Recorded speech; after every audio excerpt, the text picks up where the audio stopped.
fries.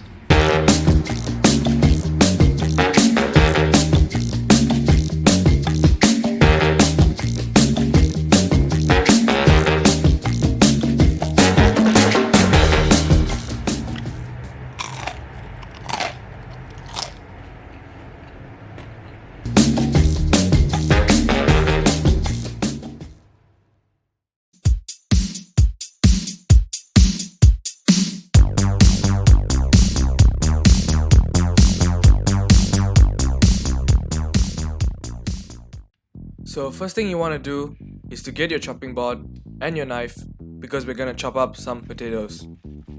So I'm using some Maris Piper potatoes, and I don't personally know her, but she seems like a very good woman.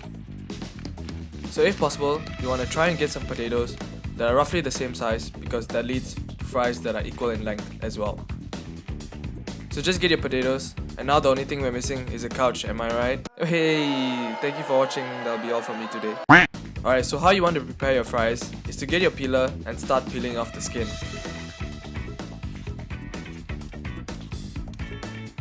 And just a tip, make sure you grip your potato well when peeling.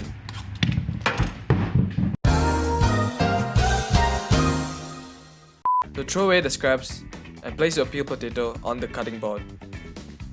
Cut off a small bit of one end to stabilize the potato. Then you want to cut them into 1 cm discs.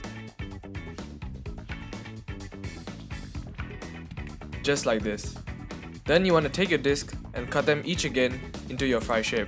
So you end up with a nice uniform french fry. And you might be wondering, damn boy, those are some thick fries. But trust me, for this size, you'll be able to get fries that are crunchy on the outside but still have a fluffy inside. So if you aren't a fan of the french fry shape, another way to cut them is into wedges. So it's a pretty easy cut as well, so just cut them in half and then cut them at an angle to get the wedge shape.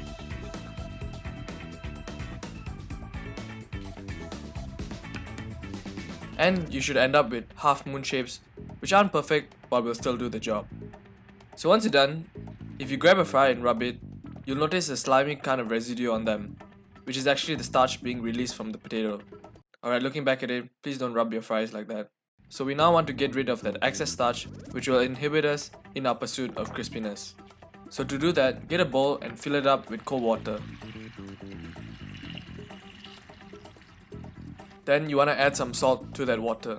This basically creates a concentration gradient which allows the potatoes to release more starch. So then you just want to leave it to rest for 30 minutes. After 30 minutes, you notice the water is cloudy, which tells us the process went well. Next, you want to preheat your oven. And now I would like to introduce everyone to my useless accommodation oven. And you might be asking, why is it useless? As you can see, there are no numbers or symbols on the knobs, so even I don't know what is going on. So just keep pressing buttons randomly for a while and eventually your oven should turn on. Then you want to preheat your oven to 180 degrees Celsius. And to do that, I will use this Google image of an oven knob to do so. Now back to the potatoes. Next you want to lay down some kitchen towel and get the potatoes as dry as my humor. You can use a towel for this as well to avoid wasting tissue paper. Then once they are dry, get them into a bowl and add some oil. Next, put your sleeves into sports mode and start mixing it up well until everything is nice and combined. Then you want to add some cornstarch, about 2 tablespoons, and mix that in as well. Next, leave your fries to the side because now we're going to prepare our roasted garlic. So just get a whole head of garlic and cut off the top part to expose the cloves. Then it's time to get everything into the oven. Get a baking dish and line it with some aluminium foil. Then you want to lay down your fries equally spaced out. The key to crispy french fries is to ensure that there is enough space between them and there are no overlaps, because if not, they'll just steam instead of bake, which leads to a soggy fry. Next, you want to place your garlic on the sheet and cover it in some oil as well. Then you want to get your baking sheet into the oven and bake your fries for 30 minutes. After 30 minutes, you want to flip them over with a spatula and get them back into the oven for another 30 minutes. So after the final 30 minutes, get your fries out of the tray and season them immediately. Seasoning them while they're hot ensures the seasoning sticks to it. So season with some salt, some pepper, and garlic powder, and do some over the top tossing because you want to be extra. Next, we're gonna make our roasted garlic mayo dip. So get a small bowl, and as you can see now, our garlic is beautifully roasted. And if you roasted it right, it should just become a paste. So then just get a few cloves into the bowl and add some mayonnaise. Season up with some pepper and a touch of honey for sweetness.